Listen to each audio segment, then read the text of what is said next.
Here's your shot at winning $1,000. Text the national keyword cash right now to 95819. That's CASH to 95819. We'll text you back to confirm your entry. Data and messaging rates may apply. Please don't text and drive. It's $5K a day on WMAL. Now on 105.9 FM and streaming worldwide on the WMAL app. O'Connor and Company.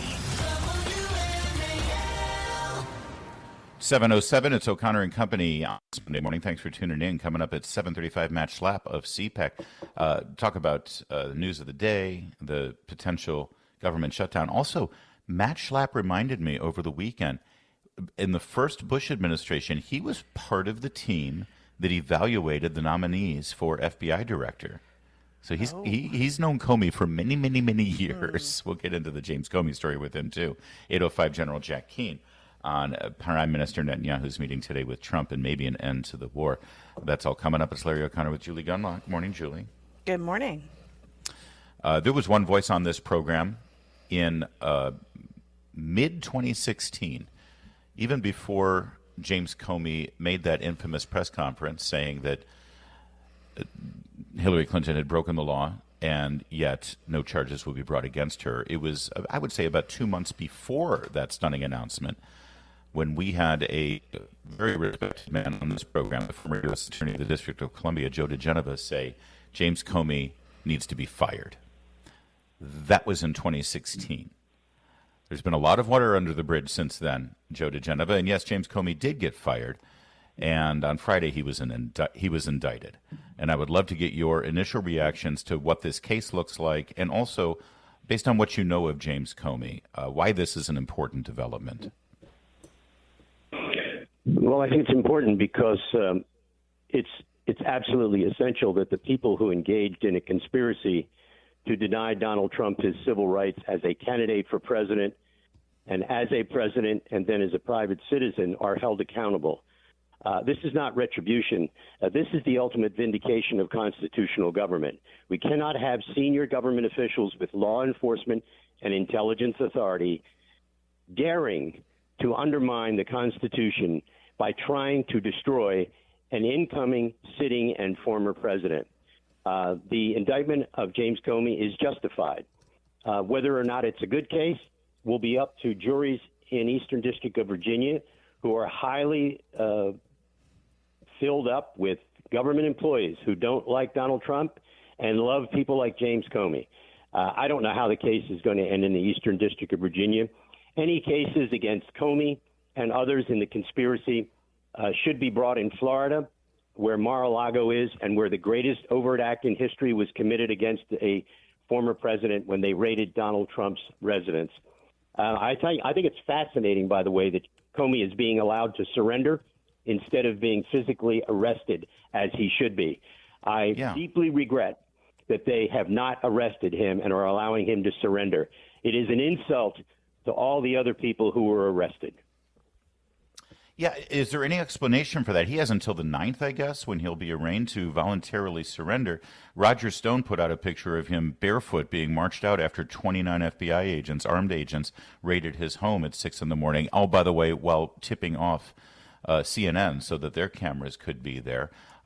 For everybody who says that, two wrongs don't make a right, I mean, it seems to me that Comey's being treated with kid gloves here. He's not in any way being treated as shabbily as people in the Trump administration were. You're absolutely right, Larry, and I think it's a shame. By the way, it isn't because I want to hurt or injure Mr. Comey. It's important to have equality of treatment. If you can arrest people like Peter Navarro at the airport for a misdemeanor, put him in chains in the airport, drag him to FBI station, which is 1 block from his house where he lives in his condo in D.C., and not allow him to surrender. This was retributive justice. When all these people talk about this being retribution, they forget about the way the search warrant process and the arrest process was used by the Biden administration. I don't wish James Comey ill physically. I wish him ill legally. And part of that process of accountability should have been that he is arrested. Joe, the grand jury failed to indict him on one of the charges, that is lying to Congress. What do you make of that? And does that have does that give you a peek into what's going to happen, or does it indicate anything that we should worry about? Well, it would have been my preference for this case not to be brought in the Eastern District of Virginia at all. I think the lying under oath, allegedly, or making false statements is an interesting case. And if it were the only case against James Comey, I would say, fine, proceed. I believe that James Comey is at the center of a conspiracy to deny Donald Trump his civil rights. I would have waited on this, or I would have returned a sealed indictment and let it sit there because of the statute of limitations until other cases were resolved. I think, it's just, to me, what I'm concerned about is how this will affect other cases. Will it cause double jeopardy? Suppose he's involved in a major conspiracy, gets indicted in Florida. Suppose he's acquitted in the Eastern District of Virginia. He pleads double jeopardy in Florida. I don't know what the answer to that will be, but I can tell you this.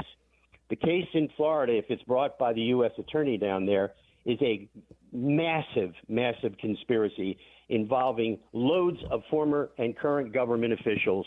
And I hate to see this case in the Eastern District of Virginia go away. I know the president was very concerned about having accountability, and I say it's very unfortunate that everybody involved in these decisions took so long to do it.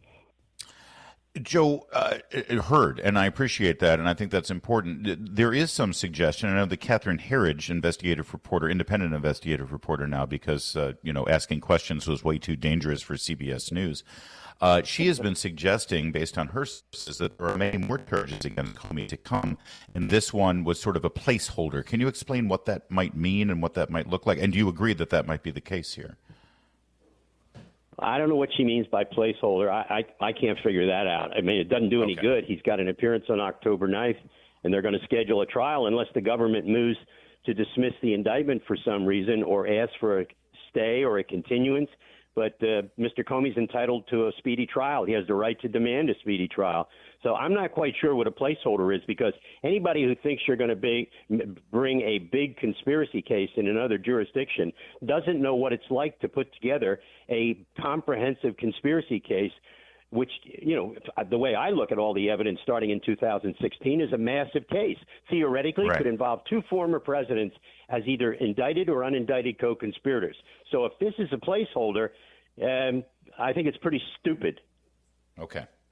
And also, it's amazing the analysis and all of the discussion over the weekend by most of the legacy corporate media outlets really just wanted to talk about President Trump and his involvement in public statements with regard to whether this indictment should come forward or not, rather than actually the basis of the case itself. We're going to stay with Joe. I want him to sort of reflect on this and the fact that he's a former U.S. attorney. Apparently, presidents aren't allowed to say anything about whether the U.S. attorneys and the Justice Department should investigate certain crimes or certain people for crimes. I never knew that, but maybe Joe can enlighten us on the history there and the precedent. First, though, it's 7:15. WMAL, making sense of the news. Live from the Home Paramount Pest Control Studios. Home Paramount, the leader in pest control since 1939. Brought to you by the National Air Traffic Controllers Association. We guide you home. NATCA.org. Your next $1,000 could be one text away. It's 5K a day on WMAL. Rachel Maddow and Chris Hayes and Jake Tapper tell me that there's supposed to be a firewall between the president and his attorney general. I did some cursory research on this, Joe diGenova. George Washington told his attorney general who should and should not be prosecuted connected to the Whiskey Rebellion. John Adams, the second president, told his attorney general how to apply the Alien and Sedition Act. And by the way, Thomas Jefferson ran on a platform against the Alien and Sedition Act and said, if you elect me, I will tell the attorney general to not prosecute that law, which is exactly what he did. So that's the first three presidents, Joe. You tell me. It seems to me that presidents always instruct their attorney general on how to prosecute federal law. Well, of course they did up until after Watergate. And then, of course, everybody got paroxysms of fear about any president talking to the Justice Department. And so they put up these phony walls that there shouldn't be communication between the Justice Department and the president, as if there's some sort of sanctity in that relationship that a president can't touch. Let us be perfectly clear. Under Article 2, the President of the United States is the executive branch. The Attorney General is not the chief law enforcement officer of the United States. The President of the United States is the chief law enforcement officer of the United States. For purposes of process and executing policy, the Attorney General is the agent of the President of the United States. Now, the President has a right to say anything he wants about these cases, particularly because he is a victim of these cases. He is the person against whom all of these crimes were committed. Now, if I were sitting by him, I'd say, Mr. President, let me handle this. You go about the business of running the world, stopping wars, feeding the hungry, and taking care of, and I'll take care of this. But it's pretty obvious that the president has had enough after more than 10 years of being manipulated, destroyed, vilified, indicted, labeled a felon. So forgive me, Jake Tapper, of all the most obnoxious people in the world making comments about the Constitution. The president is perfectly constitutionally proper in his place to comment on these cases. I wish he wouldn't say a lot of things, but you know what? If I were in his shoe, it'd be pretty tough to shut up. Yeah. So just to tie this up, and I've got one other question on another topic for you, but it sounds to me like, and Stephen Miller, by the way, I think it was on Hannity Friday night, sort of laid out the grand conspiracy charges that you're alluding to here, involving two former presidents, involving John Brennan, involving James Clapper and James Comey. It sounds to me like you would have preferred for investigation and those charges to come to fruition with a concerted effort by either a U.S. attorney or maybe a special investigator to sort of really bring home that story, because we've learned enough through all of these document releases now about exactly what was going on. And yes, lies to Congress and lies to investigators, including Mr. Durham, could be enveloped into those charges. But it sounds to me like you would have preferred that than these charges that we saw in this first indictment. Am I reading you right? You are reading me absolutely correct. Let me be very clear. The evidence on the public record right now, particularly based on the Susan Rice memo of 2017, where she basically establishes the conspiracy by saying that in the Situation Room in the White House, the sitting president of the United States discussed an investigation into an incoming president of the United States based on the false premise of the Hillary Clinton scheme to blame the Russians for her defeat. If anybody thinks there is not enough evidence to go forward with a legitimate investigation of Barack Obama, Joe Biden, James Comey, James Brennan, Brennan, Clapper, yes, and the rest of them, they're out of their minds. Why did Susan Rice write that memo, for the record, on Inauguration Day 2017? Because when they realized what they had done, they realized they had committed a crime. Smoking gun stuff there, and I agree with you. And I think it's also important to reiterate, again, I'm picking this up from you, tell me if I'm wrong, that that public record enforces and justifies charges of a grand conspiracy, including all of those names we just said. But because it's tied to the Mar-a-Lago raid, that federal grand jury should be impaneled and those charges should be brought down in Florida, right?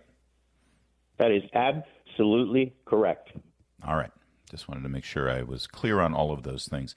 One other question for you. It appears that the Solicitor General is imploring the Supreme Court to fast-track the birthright citizenship question. And, of course, the first Monday in October is right around the corner here as the docket starts to fill. What do you expect from that case and the merits of that case, and do you think the Supreme Court will take it up? I think the president has raised a perfectly legitimate issue with his executive order. I believe he is correct in his interpretation of the Constitution. The existing case law never anticipated massive illegal immigration with those illegal immigrants having babies and those babies become automatically U.S. citizens. The founders never thought about that. The justices who wrote the other opinions on this never thought about that. The Supreme Court needs to fix this. Will they do it? I haven't the slightest idea. I have no idea where the Roberts Court is going. Joe diGenova, you are in rare form today, and you sound awful. I was going to say full of, what's the term, piss and vinegar, but you actually sound like you're full of pasta and sauce. How are you feeling today, sir? You good? I am indeed. Right, good. Maybe a little Chianti as well. Thank you, Joe. Always good to talk with you. It is 7:23.